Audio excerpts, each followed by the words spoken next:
역대상 3장과 4장의 말씀은 다윗의 자손의 족보 이야기입니다.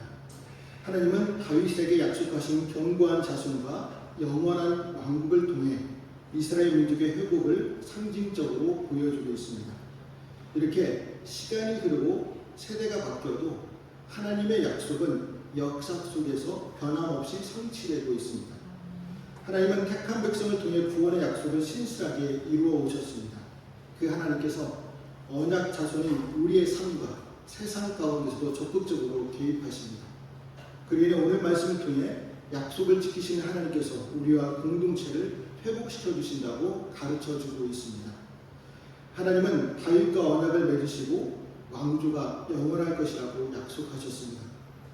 그러나 이스라엘 역사를 보면 다윗 왕조는 정치적, 군사적 쇠락을 겪었고 바벨론 포로로 인해 나라가 멸망하는 비극을 맞이했습니다. 그럼에도 불구하고 역대기 기자는 다윗 왕조의 계보를 계속 기록하면서 이스라엘이 쇠락했을지라도 하나님께서 다윗 왕조를 완전히 버리지 않으셨음을 보여주고 있습니다. 다윗 왕조의 계보 중에서 그 중심의 인물이 바로 수룹바벨입니다. 3장 19절 말씀을 다시 한번 읽어보겠습니다. 그다의 아들들은 수룹바벨과 시므이요 수룹바벨의 아들은 무슬람과 하나냐와 그의 매제 술룸인가. 3장 17절부터 19절 말씀을 보면 수룹바벨은 여고냐의 자손입니다. 여고냐의 다른 이름은 여호야긴입니다. 여호야긴은 남유다 마지막 왕이었습니다. 원래는 예루살렘 폐망과 함께 최후를 맞은 왕은 시드기야입니다. 하지만 이스라엘 백성은 법적으로 유다의 마지막 왕을 시드기야가 아닌 여고냐로 여겼습니다. 왜냐하면 여고냐는 예루살렘이 폐망하기 이전에 바벨론 포로가 되었고 포로가 된 지 37년이 지난 후에 풀려나서 왕의 지위를 회복했기 때문입니다. 시드기야는 끝까지 하나님의 말씀을 거부하면서 버티다가 예루살렘과 함께 사라졌지만 여고냐는 바벨론 포로가 되어서도 소망의 씨가 되었습니다. 그리고 그 씨가 싹이 나서 그의 자손 수룹바벨이 지도자가 되어 포로되었던 유다 백성을 예루살렘으로 귀환시킵니다. 비록 다윗 왕과 그 왕국은 멸망하였지만 하나님의 약속대로 다윗의 가문만큼은 망하지 않고 예수 그리스도까지 이어지게 하셨습니다. 이렇게 수룹바벨은 페르시아 왕 고레스의 명예에 따라 유다 백성을 이끌고 이스라엘 땅으로 귀환하게 됩니다. 그리고 사마리아 사람들과 이방인들의 온갖 회방을 극복하고 예루살렘 성전을 재건했습니다. 그 성전이 바로 수룹바벨의 성전, 제2의 성전으로 불립니다. 또 수룹바벨은 고레스의 왕에 의하여 유다의 총독으로 임명되어 높아졌습니다. 그런데 성경을 보면 수룹바벨처럼 남유다 왕국이 패망한 뒤에도 다른 나라에서도 높은 지위에 오른 이스라엘 사람들이 많았습니다. 죽으면 죽으리이다 라로 유명한 에스더는 페르시아 제후국의 왕후가 되었고 사자굴 속에서도 살아난 다니엘은 국무총리에 올랐고 예루살렘 성벽을 재건한 느헤미야는 페르시아의 왕국의 중직을 맡았고 유다의 총독까지 올랐습니다. 다른 나라에서도 높임을 받았던 인물들의 공통점은 모두 하나님을 경외하는 성도들이었다는 사실입니다. 이렇게 하나님은 자신을 경외하는 성도들에 대해서는 어떤 상황 속에서도 높여주십니다. 어떤 사람들은 자신들이 높아지지 못한 것을 환경의 탓으로 돌리기도 합니다. 그러나 하나님은 어떤 열악한 상황 가운데서도 하나님을 사랑하고 그 뜻대로 행하는 성도들을 높은 사람으로 만들어 주십니다. 시편 89편 24절 말씀에 보면 나의 성실함과 나의 인자니 그가 함께하리니 내 이름으로 말미암아 그의 뿔이 높아지리라 라고 약속하신 대로 행하십니다. 하나님은 무슨 이유로 성도들을 사회의 높은 자로 채워주시겠습니까? 성도들을 통해 교회를 보호하고 하나님의 구원의 도구로 쓰시기 위해서입니다. 그렇다고 우리가 사회에서 높은 자가 되기 위해서 욕심으로 하나님을 섬기면 안 되겠죠. 하나님을 사랑하는 마음으로 성실하게 섬길 때 하나님께서 높여주십니다. 그래서 우리는 하나님을 진실되게 섬겨야 합니다. 세상이 온통 타락의 길로 가더라도 우리만큼은 하나님의 말씀에 순종하며 믿음을 지켜야 합니다. 그러면 하나님은 우리를 어떤 열악한 상황 가운데서도 높여 주실 줄 믿습니다. 하나님은 자신을 섬긴 다윗의 자손 스룹바벨의 후손들이 끊임없이 가문의 대를 이어가게 하셨습니다. 다윗의 자손의 혈통은 예수님의 아버지인 요셉까지 이어졌습니다. 그렇다고 하여 순탄하게 다윗의 자손이 이어진 것은 아니었습니다. 많은 어려움이 있었습니다. 남유다의 제6대 왕인 아하시아의 어머니 아달랴는 아하시아가 죽자 다윗의 자손들을 몰살하고 스스로 왕이 되어 다윗의 혈통을 끊으려고 하였습니다. 그러나 아하시아의 막내 아들인 요아스가 살아남아 다윗의 혈통은 단절되지 않고 계속 이어질 수 있었습니다. 그 후에도 남유다가 바벨론에 멸망하였고 그 뒤에 회복된 이후에도 이스라엘은 계속하여 페르시아, 헬라, 로마 등 끊임없이 다른 제국들의 지배를 받았습니다. 우리 민족이 일제에게 36년간 억압을 당한 그 상처가 아직도 아물지 않았는데도 몇백 년 동안 외세의 억압 속에서 있었던 이스라엘 민족은 그 상처와 고통이 얼마나 크겠습니까? 다른 민족 같았으면 정복한 제국에 동화되었겠죠. 그러나 이스라엘 민족은 과거 주변에 있던 다른 나라들이 다 망하고 사라진 뒤에도 오늘까지 나라가 지속되고 있습니다. 이것이 바로 하나님께서 이스라엘에게 약속한 것을 신실하게 지키셨기 때문입니다. 이와 같이 하나님이 한 번 주신 약속은 약속의 대상이 인간의 상태와 관계없이 약속을 이루어 주십니다. 만일 하나님의 약속이 우리의 상태나 다른 이유로 인하여 변경되거나 폐기된다면 과연 우리가 어떻게 하나님을 믿으며 어떤 소망을 가질 수 있겠습니까? 사실 우리 인간은 하나님 앞에서 늘 범죄하기 쉽기 때문에 우리의 상태에 따라 하나님의 약속이 변경되거나 폐기된다면 우리는 아무런 소망을 가질 수 없겠죠. 그러나 하나님의 약속은 우리의 상태와 관계없이 영원합니다. 그래서 우리는 소망을 가지고 하나님을 믿고 의지할 수 있습니다. 하나님께서는 그리스도 안에서 우리에게 영원한 약속을 주셨습니다. 그 약속은 바로 천국의 약속입니다. 이 약속이 얼마나 복된 약속입니까? 우리가 천국에서 하나님의 제자로 영원히 생명을 누리며 영원히 왕으로 탄다는 약속입니다. 그래서 이보다 더 복된 약속은 없습니다. 하나님께서 약속을 이루시기까지 모든 열심을 다하여 우리로 약속이 이루어지신 것을 보게 해주십니다. 물론 하나님은 우리가 범죄하면 징계하시겠죠. 그러나 그러한 징계조차도 하나님의 약속이 신실하다는 것을 보여주지만 약속의 폐기를 보여주는 것은 아닙니다. 왜냐하면 하나님의 징계는 자녀를 바른 길로 인도하기 위한 하나님의 또 다른 사랑의 표현이기 때문입니다. 오늘날 우리도 넘어질 때가 있습니다. 사업에 실패하기도 하고 가정에 불행이 닥치기도 하고 욥처럼 중병에 걸리기도 합니다. 또 시험에 들어 실족하여 넘어질 때도 있습니다. 그러나 절망에 빠지지는 않습니다. 어떤 불행을 만나도 자포자기하지 않습니다. 그 이유는 하나님의 생명이 우리 안에 있고 예수 그리스도를 통해 우리에게 영원히 함께 하시겠다고 약속해 주셨기 때문입니다. 하나님은 약속을 신실하게 지키시는 하나님 아버지시고 상한 갈대를 꺾지 않으시고 꺼져가는 득불도 끄지 아니하시는 자비와 생명의 하나님이십니다.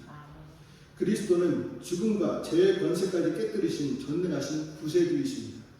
성령님은 무에서 유를 만드시고 죽은 자를 살리시는 생명의 하나님이십니다. 이렇게 삼위일체이신 하나님께서 우리의 하나님이십니다. 천국까지 우리를 인도하시겠다는 하나님의 약속을 굳게 믿으며 신앙생활 하시기를 축복합니다.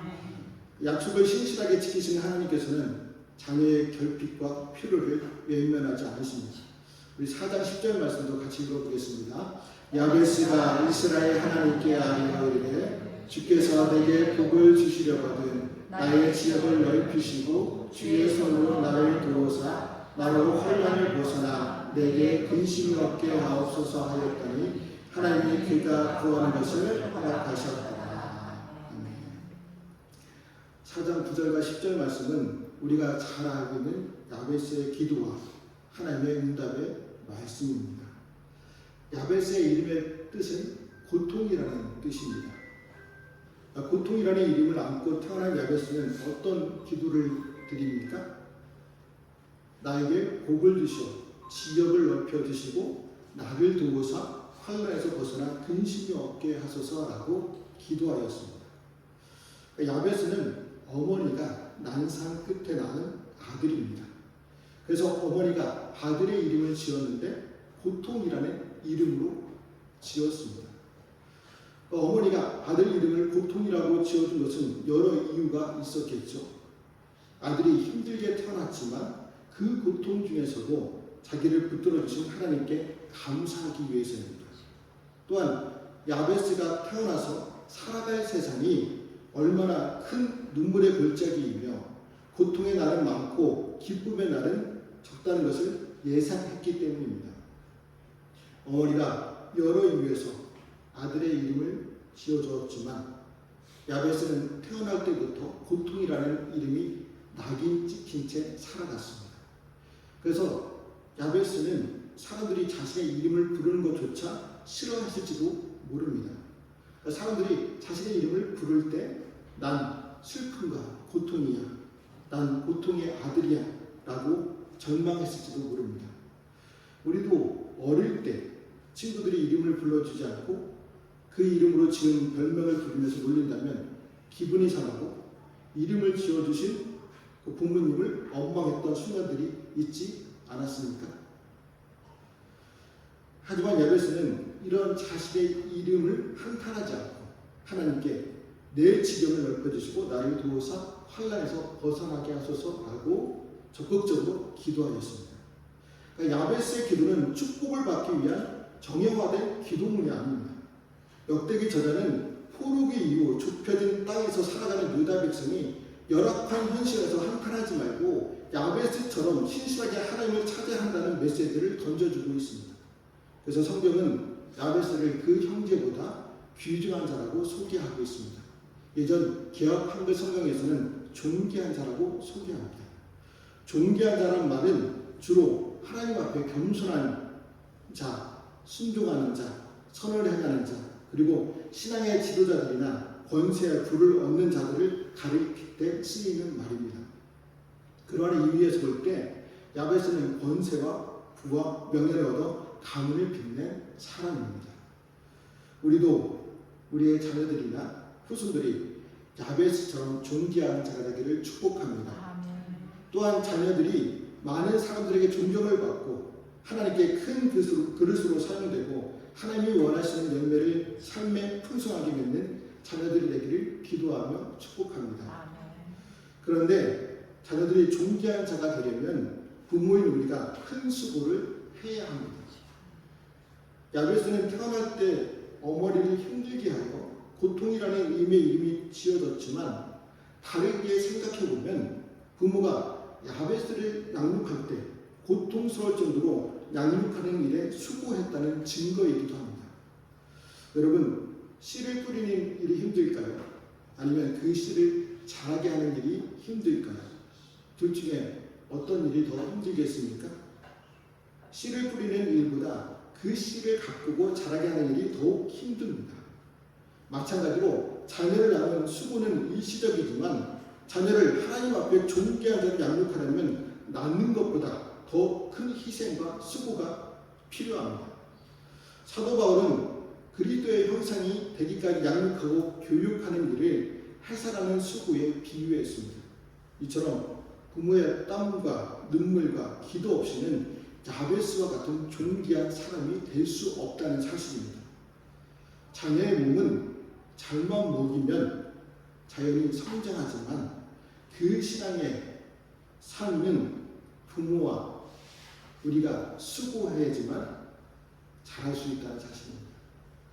여러분, 자녀와 후손들이 존귀하게 되기를 원한다면 자녀를 위해 큰 수고를 아끼지 마시기 바랍니다. 신앙으로 주의 교양과 훈계를 양육하며 모범을 보이는 부모가 되어야 합니다. 종교학자인 토마스 그룹은 자신이 지은 책 자녀에게 신앙을 선물하세요라는 책에서 그리스도의 부부는 그 가정이 하나님의 말씀의 질서 가운데 세워지고 자녀들의 말씀의 밑으로 양육하겠다는 다짐이 포함된 결혼이다 라고 말했습니다. 생명을 성장시키고 훌륭한 인격체를 키우는 것은 놀라운 지혜와 사랑이 필요한 일이기 때문에 부모들은 인내와 사랑 그리고 희망과 지혜를 위해서 절대적으로 하나님을 의지하며 자녀를 신앙으로 양육해야 한다고 말합니다. 여러분, 신앙교육은 어렵죠. 하지만 불가능하지는 않습니다. 왜냐하면 우리와 우리 자녀들에게는 하나님의 영이 존재하기 때문입니다. 그래서 우리가 신앙을 교육할 때 하나님께서 은혜를 베풀어 주십니다. 그러면 어떻게 자녀들에게 신앙을 교육할 수 있을까요? 주일 예배에 참석하고 식사하기 전 기도하고 설날, 추석 등에 함께 예배드리는 반복적인 신앙의 모습을 통해 자녀들을 신앙으로 양육할 수 있습니다. 자녀들이 신앙으로 양육될 때 재산 때문에 분쟁하지 않고 물질적인 가치관에서 벗어나고 가정을 화목하게 만들 수 있습니다. 우리는 신앙 교육에 있어서는 수고를 감당해야 합니다. 어머니가 야베스를 존귀하자로 양육했기 때문에 나에게 복을 주시고 지역을 넓혀주시고 나를 도우사 환난에서 벗어나 근심이 없게 하소서라는 기도를 드리는 믿음의 사람으로 성장하였습니다. 야베스가 자신의 부정적인 이름 때문에 이런 기도를 드렸을까요? 아니겠죠.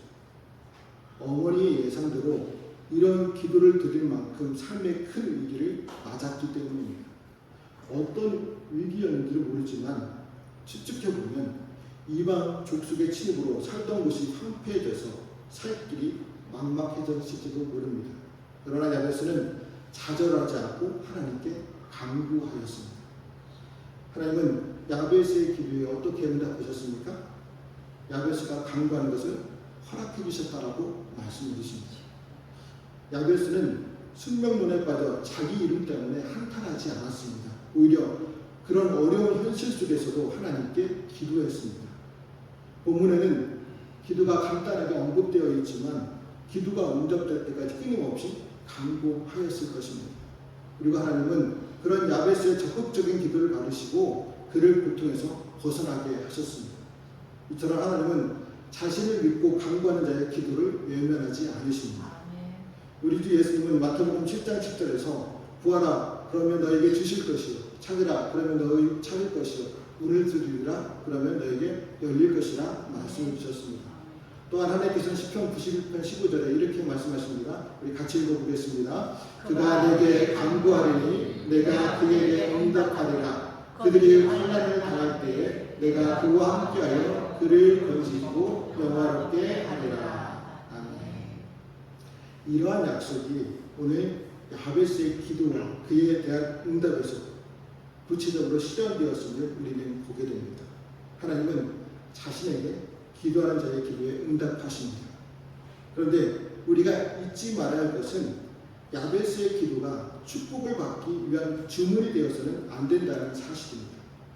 야베스의 기도는 우리가 어떤 열악한 상황 속에서도 절망하지 말고 오히려 그럴수록 더욱 하나님을 붙들라는 메시지를 던져주고 있습니다. 하나님은 이렇게 기도하는 자의 기도로 응답해 주시고 존귀하게 해 주십니다. 성경을 보면 기도하는 사람 중에 존귀하게 되지 않은 사람이 있습니까? 우리는 성경에서 대표적인 기도의 사람으로서 아브라함, 모세, 다윗, 솔로몬, 히스기야, 다니엘을 들 수 있습니다. 그리고 우리 예수님은 자신이 하나님이셨음에도 불구하고 기도를 생활하셨습니다. 여러분, 이들이 어떻게 되었습니까?